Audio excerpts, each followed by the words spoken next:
Assalamualaikum warahmatullahi wabarakatuh. Ketemu lagi dengan saya, Sekardani Permata Putri dari Prodi TPD Politeknik Akbar Surakarta.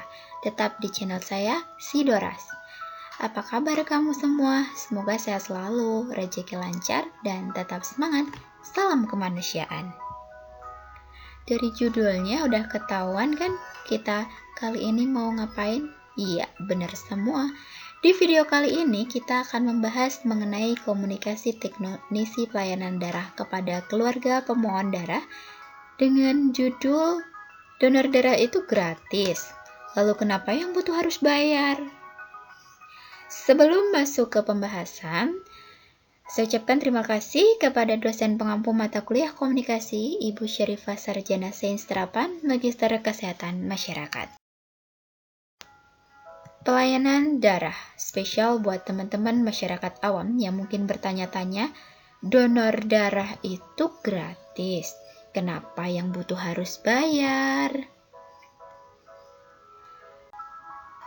So, di video kali ini saya mengambil tema roleplay video animation yang pastinya akan mudah dipahami dan dimengerti.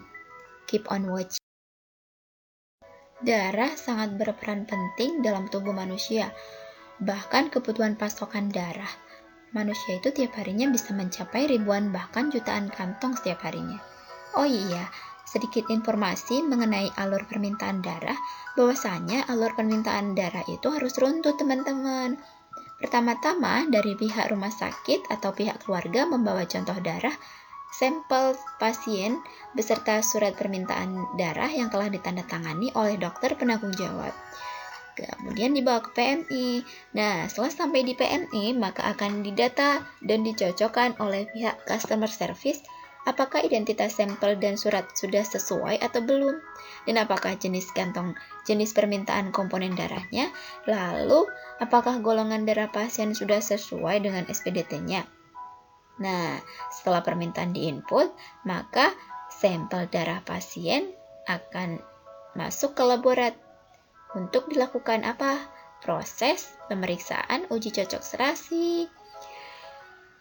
Kalau misal udah selesai nih, udah cocok, udah sesuai, nah baru darah siap untuk diberikan kepada pasien.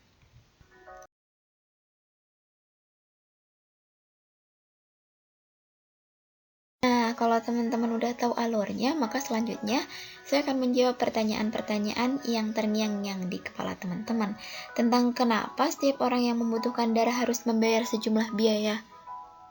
Yap, biaya pengganti pengolahan darah. Banyak dari kita yang mungkin bertanya tentang kenapa darah tidak gratis pada saat pasien yang membutuhkan. Namun, padahal ya pendonor itu melakukan darah secara sukarela, ya enggak sih? Beberapa orang bahkan berpikir bahwa darah itu dijual oleh PMI. Faktanya nih teman-teman, faktanya adalah darah tidak pernah dijual oleh PMI. Darah memang benar-benar gratis buat pasien yang butuh.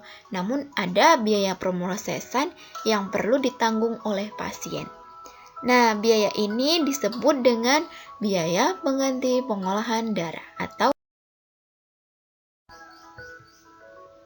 jadi biayanya untuk apa aja sih teman-teman? Biaya yang dikeluarkan bagi yang membutuhkan darah adalah biaya pemeliharaan dan pengolahan darah, pengadaan kantong. Yang membuat kantong itu melambung tinggi itu adalah karena impor nih teman-teman. Kemudian ada juga bahan habis pakai medis dan non-medis, ada pemeriksaan hemoglobin, pemeriksaan uji saring penyakit, diantaranya ada hepatitis B, hepatitis C, sifilis, dan HIV, kemudian diuji cocok serasi, penggantian alat, ada pemeliharaan, dan biaya penunjang lainnya.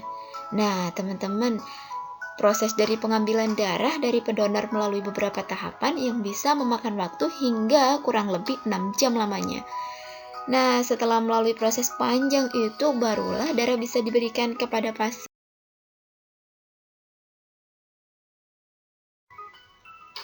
Jadi jangan salah sangka lagi ya, jika masih belum jelas, kami jelaskan dengan perumpamaan nih. PM itu sama halnya dengan pabrik yang mendapat padi dari petani. tanpa membeli untuk digiling menjadi beras. Tetapi, petani harus membayar ke pabrik penggilingan untuk dapat sampai ke petani. Jadi, biaya yang timbul itu hanya karena prosesnya. Sama halnya dengan darah, harus diproses seleksi dulu, baru ditransfusikan kepada pasien. Jangan lupa untuk selalu belajar ya teman-teman, tetap semangat dan salam kemanusiaan. Wassalamualaikum warahmatullahi wabarakatuh.